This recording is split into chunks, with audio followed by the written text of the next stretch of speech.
इस ऐतिहासिक किसान आंदोलन को ऑर्गेनाइज करने वाले तमाम जत्थेदार साथियों, बुजुर्गों, भाइयों, बहनों, नौजवानों,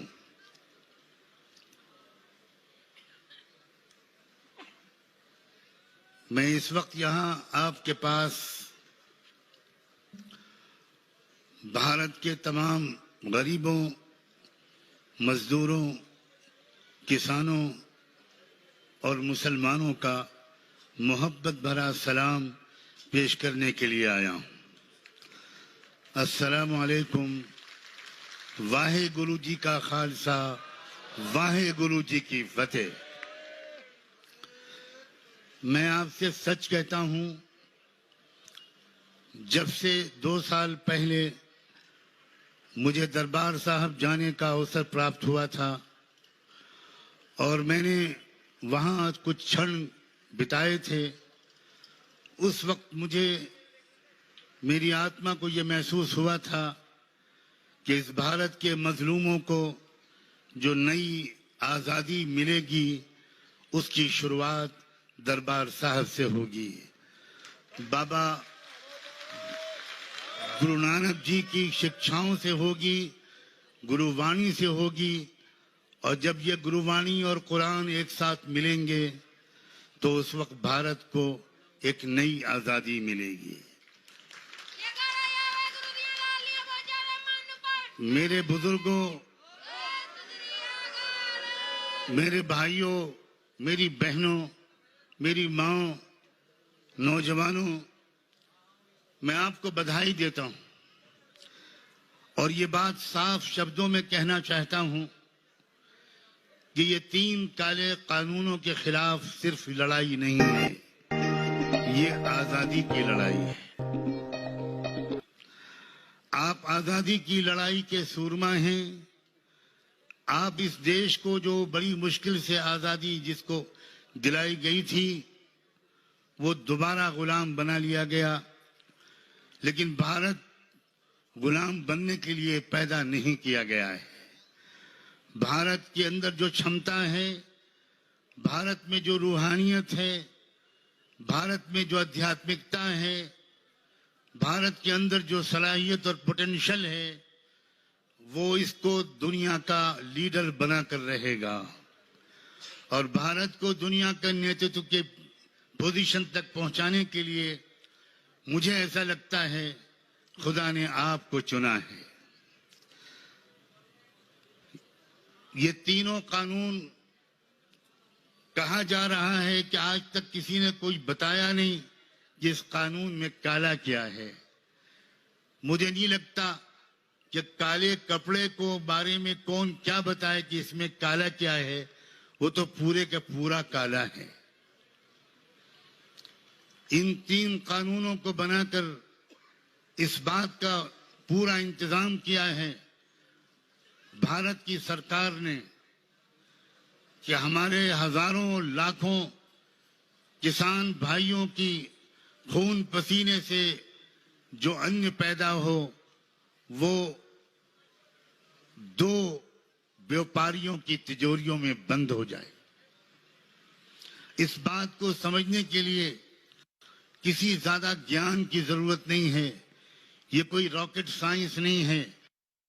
जब आपने ये कानून बना दिया, जब आप एसेंशियल कमोडिटीज एक्ट को खत्म कर रहे हैं और भंडारा करने की इजाजत दे रहे हैं कि व्यापारी जितना चाहे अपने गोदामों के अंदर गल्ले को स्टॉक कर ले, और जब देशवासी ये देख रहे हैं कि इस कानून के बनने और बनाने से पहले 2 साल पहले से देश में अडानी के गल्ले के भंडार जो लाखों टन गल्ला इकट्ठा कर सकते हैं वो बन के तैयार हो गए, तो क्या आपने हम देशवासियों को मूर्ख समझ रखा है?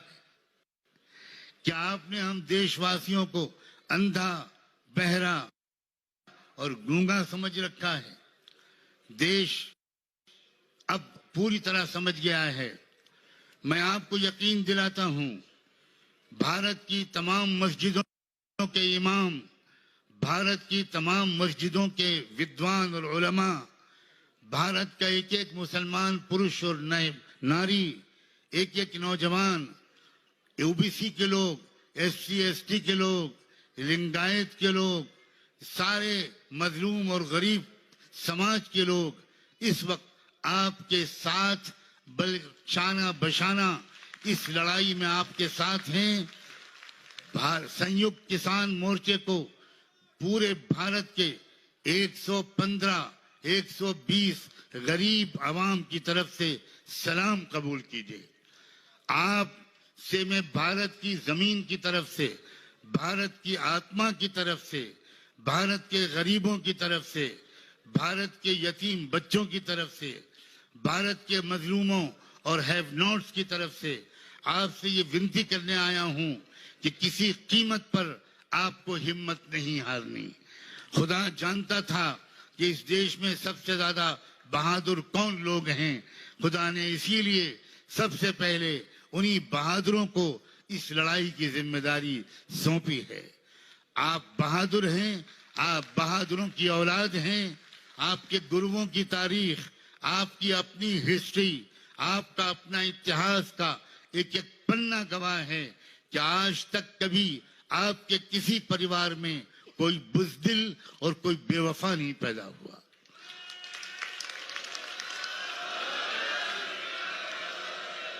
आप मन के सच्चे लोग हैं और आप अपनी बात के पक्के लोग हैं। या तो आप कोई वचन नहीं देते, या तो आप कोई वादा नहीं करते। जो कुछ कहना हो वो साफ साफ कहते हैं। मैं बचपन से कितने ही सिख परिवार मेरे बड़े भाई के दोस्त थे, इसलिए मेरा अपने सिख भाइयों के परिवारों के साथ बहुत निकट संबंध था। मैंने शुरू ही से उनके अंदर देखा कि मक्कारी, झूठ और अंदर कुछ और बाहर कुछ, ये सिख समाज में ये बीमारी नहीं है।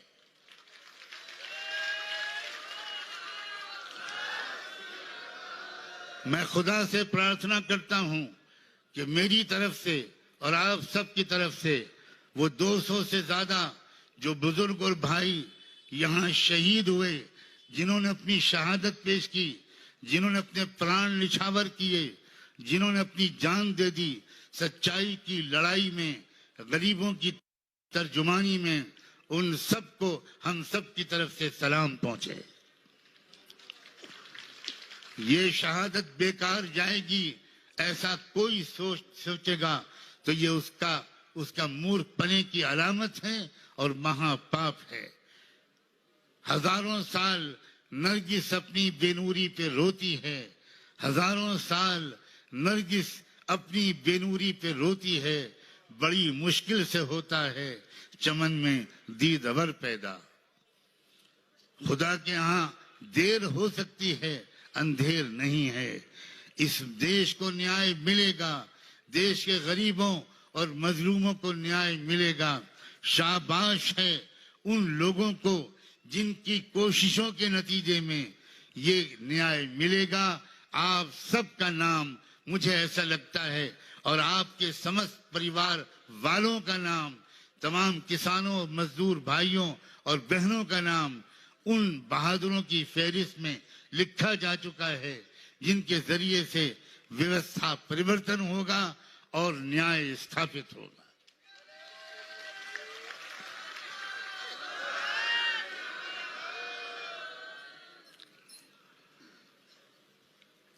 आप अच्छी तरह जानते हैं मैं YouTube के माध्यम से रोजाना आपके साथ शरीक होता था। अपने बहुत बिजी शेड्यूल के बावजूद और अपने स्वास्थ्य की खराबी के बावजूद मैं शायद ही पिछले 2.5-3 महीने में कोई एक दिन ऐसा गया हो जिसमें मैंने सोशल मीडिया के माध्यम से सिंगापुर हाजिरी न दी हो, गाजीपुर हाजिरी न दी हो।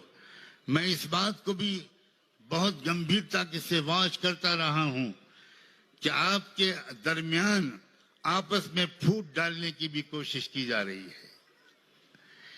ये फूट डालने का जो षड्यंत्र है ये आजादी के पहले से चल रहा था, आजादी के बाद खत्म होने के बजाय और ताकतवर हो गया। और उसकी वजह से वो समस्याएं देश में उभर कर आ गईं जो असली देश की मूल समस्याएं नहीं थी।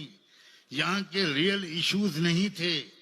कहीं मंदिर मस्जिद की लड़ाई, कहीं इस बात की लड़ाई कि अलीगढ़ मुस्लिम विश्वविद्यालय के नाम से मुस्लिम शब्द निकाल दिया जाए, कहीं इस बात की लड़ाई कि बनारस हिंदू यूनिवर्सिटी के नाम से हिंदू के शब्द निकाल दिया जाए। देश की असली समस्याएं गरीबी है, महंगाई है, किसानों को फसलों की सही कीमत का न मिलना है। अगर आप ये कहते हैं कि एमएसपी था, एमएसपी है और एमएसपी रहेगा, तो एमएसपी के बारे में कानून के बनाने में आपको क्या रुकावट? इसका साफ मतलब यह है कि आपके इरादे अच्छे नहीं हैं। जब थोड़े दिनों के बाद आपको ये बात याद दिलाई जाएगी कि आपने सदन में खड़े होकर कहा था, फ्लोर ऑफ द हाउस में कहा था कि एमएसपी था, एमएसपी है और रहेगा, तो आप दो में से कोई एक कह देगा कि वो तो जुमला था। मेहरबानी करके अब इन जुमलों को दफन कर दीजिए गंगा में, जमुना में। इन जुमलों से देश अब बेवकूफ नहीं बनेगा। हम इस बात का इतराफ करते हैं कि हमारे बहुत से लोग गलती कर गए थे और उन्होंने आपको वोट देकर भारत की सत्ता पे बिठाया था। ये तो तब हम मानेंगे जब ये साबित हो जाएगा, जब वाकई भारत के इतने लोगों ने आपको वोट दिया था। लेकिन आप ये बात नहीं मान रहे। पूरे विश्व में ये बात फैल चुकी है कि आप जेन्युइन वोटों से नहीं जीते थे, आप ईवीएम के जरिए जीते थे। अब देश में जागरूकता फैल रही है और ये किसान आंदोलन, मेरा दिल ये गवाही देता है। और आपके रोशन चेहरे, आपकी बहनों की आंखों के आंसू, आपके जज्बात, आपकी पेशानी पर चमकती हुई लकीरें इस बात की गवाह हैं कि अब आप इस देश की व्यवस्था बदलने से पहले चैन से नहीं बैठेंगे। मैं आपको इस बारे में बधाई देता हूं कि आपके ने अपने कंधों पर बहुत बड़ी जिम्मेदारी ली है। आपके कंधे मजबूत हैं, तभी खुदा ने आपके कंधों पर यह जिम्मेदारी डाली है। अब आपको समस्त देशवासियों को, समस्त गरीबों को, समस्त मजलूमों को, तमाम अल्पसंख्यक समाज के तमाम लोगों को अपने साथ लेकर चलने के लिए अपने दिल को उतना ही बड़ा करना होगा जहां जितना बड़ा परम पूज्य बाबा गुरु नानक का दिल था। अगर परम पूज्य बाबा गुरु नानक के दिल बड़ा न होता तो वो मक्के भी न जाते, वो बगदाद शरीफ भी न जाते, वो अरबी जबान के बहुत बड़े विद्वान और कवि न बनते, वो कुरान शरीफ को न पढ़ते, वो करतारपुर में मस्जिद न बनाते। ये उनके बहुत विशाल हृदय का एक जीता जागता सबूत है। और वो वक्त आ गया है कि अगर हम पिछड़ गए थे या हमें किसी ने पिछाड़ दिया था, तो अब हम फिर एक दूसरे से गले मिलें। और सिर्फ गले नहीं, हमारा शरीर नहीं मिले, हमारे दिल मिले, हमारी आत्माएं मिले, हमारे जज्बात मिले, हमारी जिंदगी का उद्देश्य मिले। ये भारत वो देश है जिस देश में उस पहले इंसान आदि मानव हजरत आदम को जब स्वर्ग में पैदा करके उस मालिक ने इस देश, इस जमीन पर उतारने का फैसला किया था, तो इसी भारत देश को चुना था उस पहले इंसान को उतारने के लिए। हमें गौरव है कि हम उस देश के वासी हैं। ये देश तहजीब का मुल्क था, मोहब्बत का मुल्क था, प्रेम का मुल्क था, भाईचारे का गहवारा था। दुनिया में इसकी मिसाल दी जाती थी। गंगा जमनी तहजीब यहाँ का एक मुहावरा था। लेकिन थोड़े से लोग जो कैरेक्टर के अच्छे लोग नहीं हैं, जो लुटेरे और चोरों की मानसिकता रखते हैं, जिन्होंने इस देश के लोगों को आपस में लड़ाकर और इस देश की सत्ता पर कब्जा कर लिया, और वो ये समझ रहे हैं कि वो हमेशा इस सत्ता पर काबिज रहेंगे। याद रहे, वो लोग बड़े से बड़े तानाशाह गुजर चुके हैं, आज उन तानाशाहों को कोई याद भी नहीं करता। मुझे नहीं लगता वो दिन बहुत दूर है जब भारत के इस समय के तानाशाह भी अपने अंजाम को पहुंचेंगे। शायद हमारे जत्थेदार बुजुर्गों को और शायद आप जैसे उनके वफादार सिपाहियों और समर्थकों को खुद एहसास पूरा शायद न हो कि देश में, पूरे देश में, कश्मीर से कन्याकुमारी तक आपके इस आंदोलन ने उम्मीद की कैसी नई शमा रोशन की है और उम्मीद की कैसी रोशनी बहाल कर दी है। हम जैसे कार्यकर्ता लोग जो 25, 30, 40 साल से इस देश की व्यवस्था परिवर्तन के लिए कोशिश कर रहे हैं, और बामसेफ के मंच से, बहुजन क्रांति मोर्चे के मंच से, भारतीय क्रांति मोर्चे के मंच से, और न जाने कितनी ऑफशूट ऑर्गेनाइजेशंस के मंच से, महिलाओं के संगठनों के मंच से इस बात की कोशिश कर रहे थे, लेकिन हमें लग रहा था कि जागरूकता पैदा नहीं हो पा रही। जितनी बड़ी मिकदार में जागरूकता पैदा होनी चाहिए और इश्यूज और प्रॉब्लम्स और चैलेंजेस और जो चुनौतियां हैं उनकी गंभीरता के बारे में जो एहसास और जो सीरियसनेस का एक फीलिंग देश के अंदर जाना चाहिए था, वो नहीं हो पा रहा। लेकिन मेहनत करने वाले मेहनत करने से चूके नहीं। और क्या किया उस मालिक ने जिस पर हमारी और आपकी सबकी आस्था है। हम और आप सब एक को मानने वाले हैं, एकेश्वरवाद को मानने वाले हैं। हमारी आपकी आस्था है कि उस एक ने ही इस देश की सत्ता पर काबिज लोगों की जो बुद्धि थी थोड़ी बहुत अगर थी तो उसको भी कहीं पर गिरवी रखवा दिया, और उन पर ऐसी मूर्खता सवार हुई कि उन्होंने महामारी के दौरान राज्यसभा में वोटिंग कराए बगैर इन काले कानूनों को पास करा दिया, और ये काले कानूनों को पास कराने ही के नतीजे में आज हम और आप यहाँ बैठे। ये भी समझ लीजिए कि बार बार ऐसा होता है, रोशनी जो निकलती है वो अंधेरे के पेट से निकलती है। देखने वाले दो तरह के होते हैं, कुछ लोग अंधेरों को देखकर डर जाते हैं और घबरा जाते हैं और ये कहने लगते हैं कि अंधेरा बहुत फैल गया, अब तो हाथ सुझाई नहीं दे रहा, अब क्या होगा, अब कैसे चलेंगे, अब अपनी मूल आवश्यकताएं कैसे पूरी करेंगे।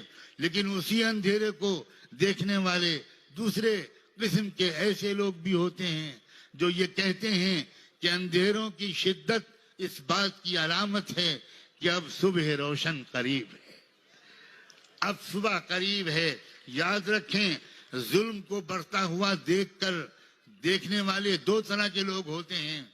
जो लोग इस जुल्म को और अन्याय को देखते हैं वो दो तरह के होते हैं। कुछ लोग वो होते हैं जो समझते हैं कि अरे अब तो बहुत जुल्म हो रहा है, अब देश में गरीबों का क्या होगा, मजलूमों का क्या होगा, किसानों का क्या होगा, मजदूरों का क्या होगा।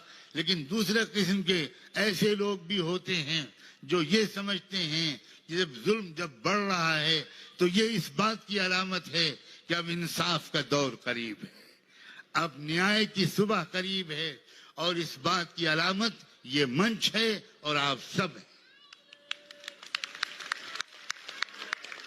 अगर आपने ये हिम्मत न की होती, अगर आपने ये फैसला न किया होता, अगर हमारे जत्थेदार साथियों ने, बुजुर्गों ने ये जबरदस्त फैसला न किया होता कि इनफ इज इनफ, बहुत हो चुका, अब हमको बाहर निकलना होगा, अब हमको सड़कों पर आना होगा, अब हमको दिल्ली में रामलीला ग्राउंड तक जाना होगा, अब हमको घेराव करना होगा, हमको आवाज बुलंद करनी होगी।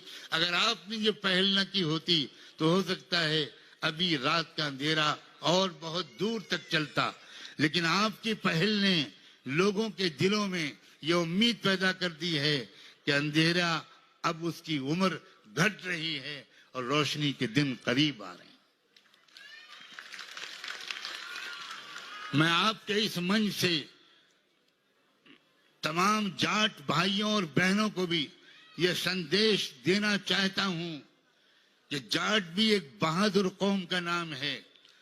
आपने और जाट भाइयों और बहनों ने खास तौर पर जब आपने ये बेड़ा उठाया और पहल की तो सारा देश जात और धर्म की तमाम बाधाओं को पीछे करके आपके साथ आ गया। इसलिए आप इस बारे में चौकन्ना रहिएगा। ये तो मैं अपनी तसल्ली के लिए कह रहा हूं, वरना मुझे आपकी समझदारी पर, आपके विजनरी अप्रोच पर, आपकी इंटेलेक्चुअल कैपेसिटी पर इतना भरोसा और विश्वास है कि आप खुद चौकन्ना रहेंगे। लेकिन मैं ये समझता हूं कि मैं एक नेक काम करके जाऊंगा अगर आपसे ये रिक्वेस्ट करके जाऊं, ये विनती और ये निवेदन करके जाऊं, बल्कि ये प्रार्थना करके जाऊं कि किसी कीमत पर जाट और सिख और ये किसान एकता को कभी कोई दरार न पड़ने दीजिएगा। ये किसान ही इस देश की असल जुबान था, किसान ही इस देश की असल शक्ति थी और शक्ति है और शक्ति रहेगी। इसलिए आप अब सबको अपने साथ लगाए रखिए, खूब चौकन्ना रखिए कि जो दुश्मन है वो हर कीमत पर हमारी सफों में दरार पैदा करने की कोशिश करेगा। मैं मुस्लिम समाज की तरफ से पूरी जिम्मेदारी के साथ आपको यकीन दिलाता हूं कि देश के 25-30 करोड़ मुसलमान, जैसा कि अभी हमारे साथियों ने बार बार आपको बताया, वो सब आपके साथ खड़े हैं, वो सब आपके पीछे खड़े हैं। हम कोई नमाज ऐसी नहीं होती जिसमें आपकी कामयाबी के लिए दुआ न करते हों। जगह जगह दुआएं हो रही हैं, जगह जगह मस्जिदों में, दरगाहों में उस मालिक के गिड़गिड़ा कर लोग दुआ भी कर रहे हैं। नौजवान आपके साथ हैं, यूनिवर्सिटी के स्टूडेंट्स, लड़के और लड़कियां आपके साथ हैं। और क्या अच्छा हो कि पूरे देश में भी आपके कुछ प्रतिनिधि पूरे देश का दौरा करें। मैं जहां जहां आपका इस्तकबाल कर सकूंगा खुद करूंगा, वरना हजारों लोग आपको अपने इस्तकबाल के लिए तैयार मिलेंगे। मैं ज्यादा समय आपका नहीं लेना चाहता। मैं आप सबकी हिम्मतों को सलाम करते हुए आपसे इजाजत चाहता हूं और अपने थोड़े से कमजोर और बीमार जो मेरी सेहत का हाल है उसके लिए दुआ की भी प्रार्थना करता हूं। मेरा दिल चाहता है कि पूरे देश में इस आंदोलन की आवाज लेकर एक एक गांव में मैं खुद जाऊं, हर दरवाजे पर फकीरों की तरह दस्तक दूं कि अब घर से निकलो, अब घर में बैठने का वक्त नहीं है, अब भारत की तकदीर के बदलने का वक्त है। और भारत की तकदीर बदलेगी तो विश्व की भी तकदीर बदलेगी। इन उम्मीदों के साथ मैं आप सबकी मोहब्बतों का बहुत शुक्रिया अदा करके आपसे इजाजत चाहता हूं, आपसे रुखसत होता हूं। अभी हमको फौरन नमाज भी पढ़नी है। एक बार फिर मैं आपको सलाम करता हूं। वाहे गुरु जी का खालसा, वाहे गुरु जी के फतेह। बहुत बहुत शुक्रिया, बहुत बहुत शुक्रिया।